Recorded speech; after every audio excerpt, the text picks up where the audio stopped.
Okey, kalau kita lihat maksud di sini disebut iaitu memohon pertolongan dan perlindungan. Itulah maksud doa. Lagi Syekh Abdul Qasim Al-Qushairi telah menyatakan di dalam Risalah Al-Qushairiyah, doa adalah kunci segala hajat. Kita ada banyak hajat, kuncinya adalah doa supaya hajat kita makbul. Penghibur orang-orang miskin. Masya Allah. Dia jadi satu hiburan bagi orang miskin. Sebab apa? Di situ ada apa? Ada harapan. Maksudnya, mungkinlah hidup dia susah, menderita dan sebagainya, tetapi dengan doa tu dia hidup dengan satu harapan. Tapi harapan itu disandarkan kepada Allah. Ya Allah, berikanlah rizki. Setiap kali 5 waktu dia doa. Akhirnya doa itu walaupun belum makbul 2 tahun, 20 tahun contohnya, masih tetap miskin, tapi dia tetap berdoa. Jadi perbualan yang indah dengan Allah, ia jadi satu hiburan bagi orang yang miskin. Pernah satu hari ada seorang yang kaya, isteri orang kaya. Kalau orang kaya ni ada gelaran dia lah kan. Dia jumpa saya, dia kata, "Ustazah, orang nampak hidup saya sangat nikmat. Suami saya bagi bulanan 50,000. Kita suami bagi berapa? RM5. RM50. Mungkin kita bekerja, kalau suami pun tak mampu, jadi kita tak berkira. Subhanallah, besar sangat pahala bagi isteri-isteri, bagi wanita yang membantu suami. Kerana suami bukan orang lain, orang yang kita berkongsi hidup dengan dia lah yang paling patut kita berkongsi. Lagi-lagi kita keluar kerja dengan izin suami, dengan redha suami. Kalau kita bersikap berkira-kira, kalau tak dapat redha suami, kita bimbang. 20 tahun kita bekerja tanpa redha seorang suami, takut hanya menghimpun dosa. Sebab itu kita keluar atas dasar untuk membantu keluarga, maka pulangkan kembali hasilnya kepada keluarga.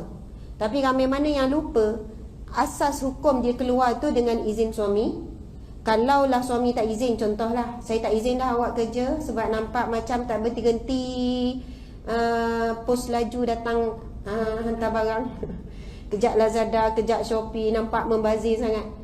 Nescaya perempuan bekerja tak mampu, tak sanggup nak berhenti. Sebab dah terbiasa dengan pegang duit sini dan sebagainya. Kalau suatu hari suami kata, saya rasa saya dah mampu tapi seadanya lah, boleh tak?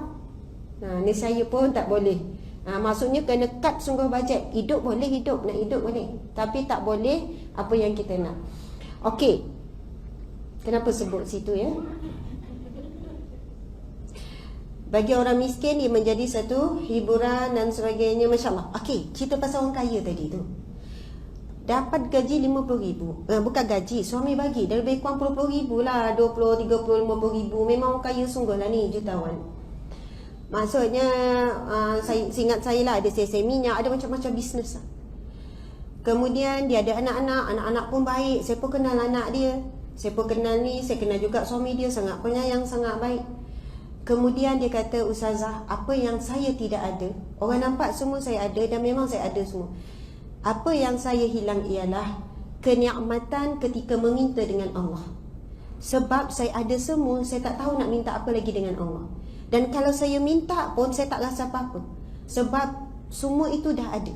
Nak minta harta, memang lebih-lebih. Nak minta anak yang baik, anak dia pun baik-baik, subhanallah. Nak minta suami penyayang, suami penyayang.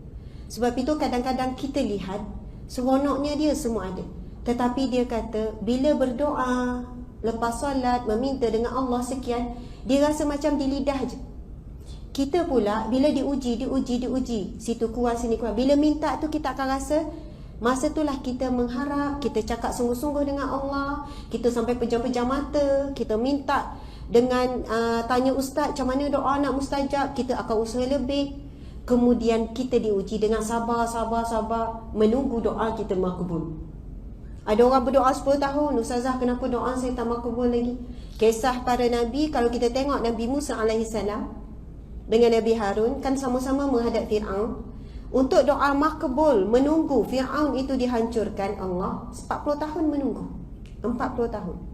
Kalau kita tengok kisah Nabi Zakaria, boleh anak ketika umur dah lanjut 80, 90. Sama juga dengan Nabi Ibrahim alaihissalam, nak dapat anak Ismail, betul kan? Doa tak henti. Sebab itu doa ini memang ia satu ujian dan juga satu nikmat. Antara nikmat bila doa kita ditangguhkan oleh Allah. Antaranya adalah kita menghimpun pahala doa selama mana doa belum lagi dimakbulkan. 10 tahun Ustazah saya berdoa, Alhamdulillah Hajah menghimpun pahala doa 10 tahun. Tapi Hajah jangan sekali-kali putus asa. Kalau putus asa je, tak ada harapan dah ni, umur 40 tak berubah lagi tu Dah once kita putus asa, subhanallah, di situ ada unsur-unsur syirik khafi, iaitu kita hilang keyakinan kepada Allah.